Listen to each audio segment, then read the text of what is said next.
This is Morgan Hazelwood, back again with more writing tips and writerly musings. Today I'm here to share with you a story. It's called The Day After the End of Winter. So I don't share many stories on here, but this is for the holiday and it is a reimagining of the origin of Santa Claus. If that's not your thing, don't worry about it. This is an early draft, but do be warned, it is not light and fluffy. This isn't a feel-good piece. If you're not in the mood for something dark, it's okay, you don't have to watch anymore. The Fae drive hard bargains. If you're still here and ready to listen, let's settle back. The icy winds gusted, and Nick pulled the coat of his uniform tight about him. The thick red felted wool and the warm white fur lining did its best, but nothing could stop the north wind, not fully. Yet to the home of the north wind was where he needs must go to claim the favor owed him. Jessica called out nearly to the next clearing, despite the calf-high snow. "Hurry, Nick!" Her red locks, long faded to silver, were tamed into a neat braid down her back, but nothing could mask her beauty, the kindness of her heart. Her own matching coat was a bright bit of cheer in the gray, wintry countryside, her blue eyes bright and full of hope. Beside her was their daughter, Estelle, with her long dark hair swirling in the winds, and her great green coat open with the carelessness of youth.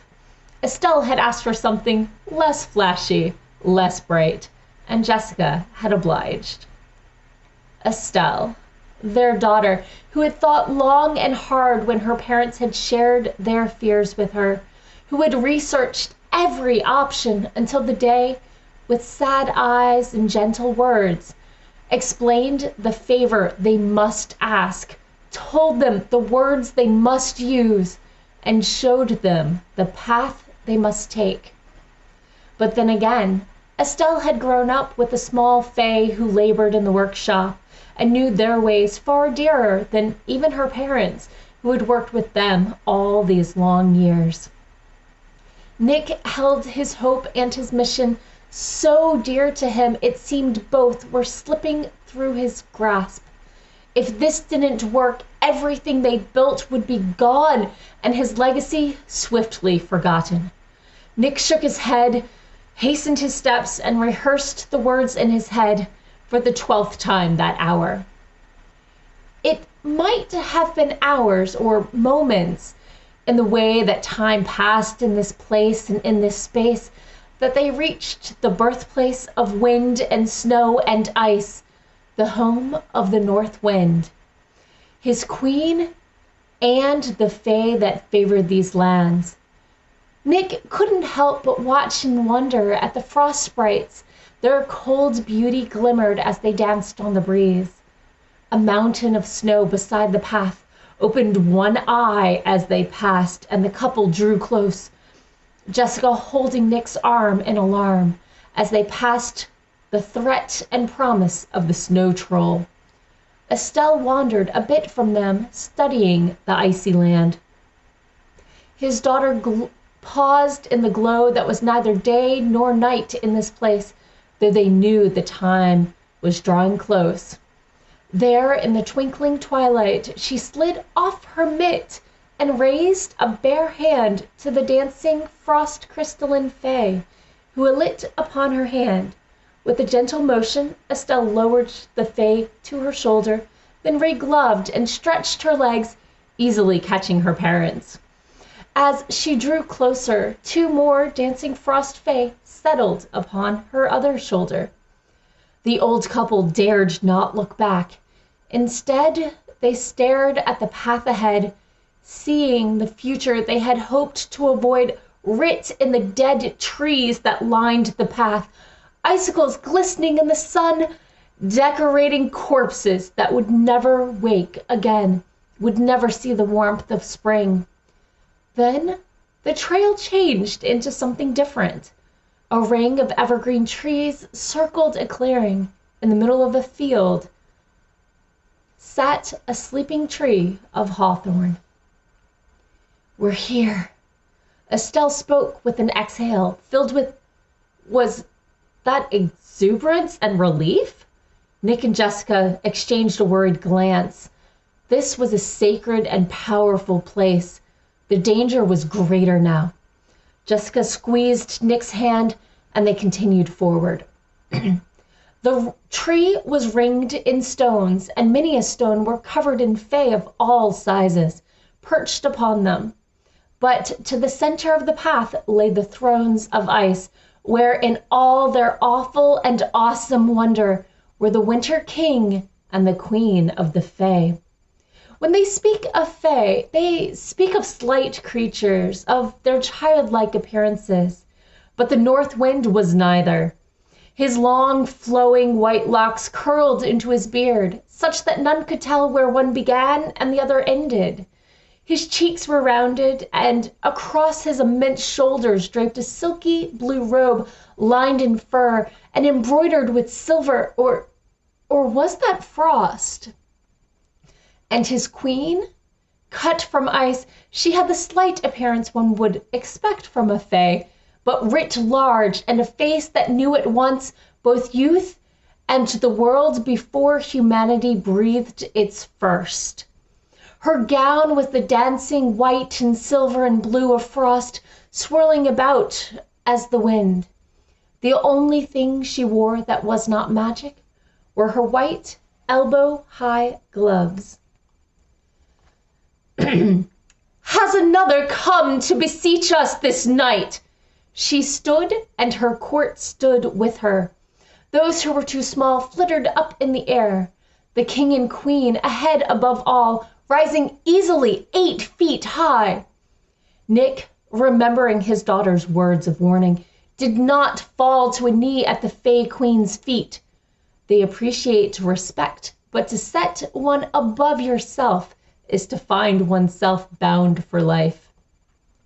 With a gentle nod and a soft clearing of his throat, Nick spoke in a tone that would never be yelling, but could be heard across a workshop floor. "I come to claim a favor owed." A snort of laughter echoed out in a blast of wind from the King of Winter. "Owed?" He rose to his feet. "What mortals claim a favor owed?" "We are Nicholas and Jessica Apatera. We have brought renewed belief and favor to the start of winter. Belief and favor that strengthen winter." Nick's voice boomed out. In the corner of his eye, he saw his daughter nod ever so slightly. "We have heard of you." The dazzling queen gently rested a gloved hand on the arm of her consort. "Speak your favor, and we shall determine if your deeds warrant such a boon." Nick knew his hand trembled, and Jessica squeezed it gently as she stepped forward. They were in this together. "Lady Winter, Lord Winter, we demand 3 things. A small domain that touches the world, large enough for the workshops and workers. The ability to deliver our works in one night, and for the work to go on properly tended for as long as it favors winter." Lady Winter's tinkling laugh joined her husband's icy chuckles, and the court laughed with them. When the queen finally caught her breath, she held up a slim, gloved hand, and the court quieted instantly. "Those are large requests for 2 small mortals." "But," Nick found his tongue again, "for every year we do this, more humans praise winter, praise fae dealings in winter, and your own power grows. Would you give it up that easily?" A small domain is an easy thing, but the others..." The queen sounded thoughtful despite her sharp voice. The king stared at the couple, then past them, and his lips curled with a calculating slant to them. "How is it that you 2 mortals found your way through the ice and snow to the court of winter. Someone's been telling secrets they shouldn't. Nick and Jessica both shivered in the gust of winds that buffeted them.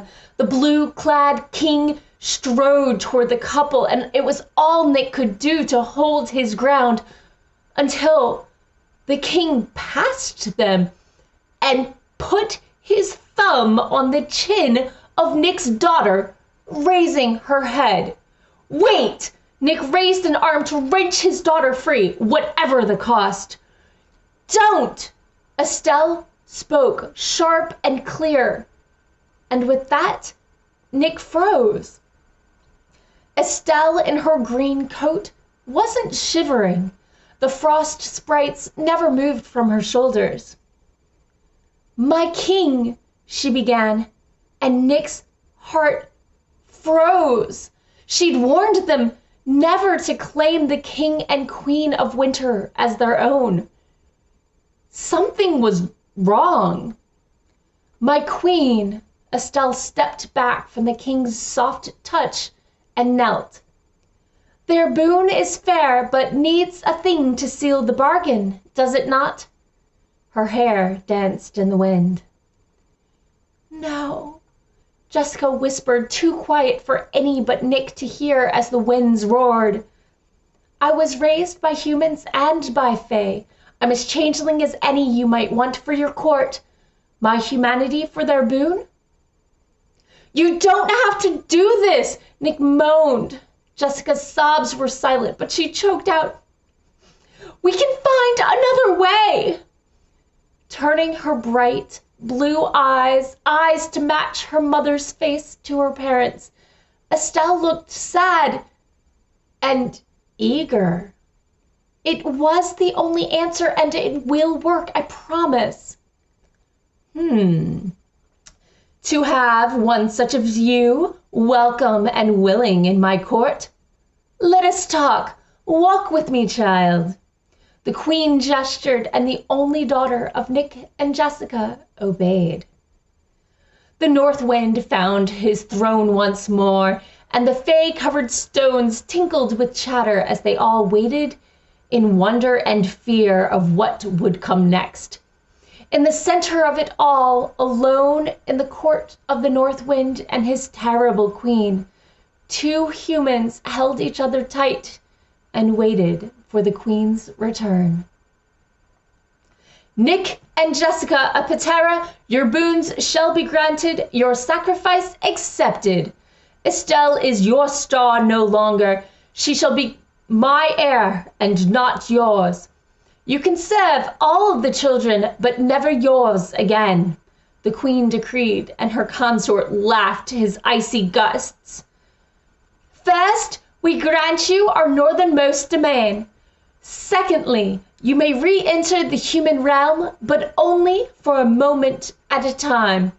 Nick opened his mouth to protest, but the queen held up a hand. "A moment for them. You can never interact with the human realm again, for once you enter it, time for the humans shall stop until you depart, or until such a time as the bargain is ended. Your deliveries, of course, can be done then. Thirdly, for so long as you dwell at the domain and continue your annual raising of human faith and belief in the fae spirit, the bargain shall hold and you shall not age." "Estelle," Jessica's voice was thick with unshed tears. "You are your own legacy, I promise. This is what I want, Mother," Estelle said as she slid a pack from under her coat that Nick never suspected she'd carried, looking full of her things. No wonder her coat wouldn't close. "May we have a moment?" Nick asked, ready to beseech the queen if that's what it took. The icy queen softened the slightest and gave a sharp nod. A moment. Estelle went to her parents, and they wrapped her in their arms as tears softly trickled down their cheeks. "Why didn't you tell us?" Nick asked. "You know we would have never asked this of you." It is the only way and the best way. This way I can rule here and you two can continue being amazing for all the other humans. I know the Fae and I know my bargain. You would have lost me eventually anyway. This way I'll be here where you can always find me. And you two can go on, as you always have. Estelle already had a touch of ice about her. Besides, a sacrifice works best when it's willing. This is for both of you and for me. I will send messages with the little ones, so you'll always know that I'm sick. Well, you'll always know how I am. And she has said that I may visit you the day after the end of each winter. I love you both, but you love your work and would do much for your legacy. Now you are your legacy. Take this as a blessing, please, Papa. Oh, Estelle, my little star. Jessica snuffled and held their daughter close. Love you, Estelle whispered, and Nick and Jessica whispered it right back. One final squeeze, then Estelle stepped back. And the bargain is sealed, the Queen said as she took Estelle's hand. Then, before Nick could blink, with a blade made of ice and magic, the Queen sliced his daughter's throat open in a single swipe. The blood sprayed across the white snow and ice as the warm body landed with a soft thump on the ground. The smell of iron filled the air as the hot blood steamed on the ice. Nick screamed. Jessica wailed, and the pair tried to rush to their daughter's side, but the snow wound about their ankles and held them fast. Nick bellowed, "How dare you! She wants to live!" Jessica cried out. All the pair could do was watch, though, as the Queen's attendants lifted the body, dark hair rustling in the breeze, as it had when Estelle stood there moments before. And she shall, when the first ray of dawn touches the ground in your human realm, she shall awake, mortal no longer. You have had your goodbyes, you have your bargain, now be gone, there is work to be done. A jingle of bells caught Nick's attention, and he turned just a moment to see what new Fae approached. It was a bright sleigh of red pulled by a team of reindeer, but no driver nor passenger could be seen. Nick turned back, and to his shock and dismay, he and Jessica were alone in the woods, not a clearing to be seen, surrounded by fresh, white snow. A voice whispered in his head, sharp as ice, "The sleigh will take you to your new domain." And now, every year, Nick and Jessica work their hardest to fulfill their end of the bargain and wait for the day after the end of winter. Thank you for listening. I hope you appreciated, I don't know if enjoyed is the right term, this reimagining, because the magic of Christmas seems like it might have been a Fae sort of bargain. And that's all for today. Thanks for listening. If you enjoyed this episode, hit that subscribe button and share it with all your friends. It goes a long way towards helping people find me. And I'll be back again next Monday with more writing tips and writerly musings. Bye-bye.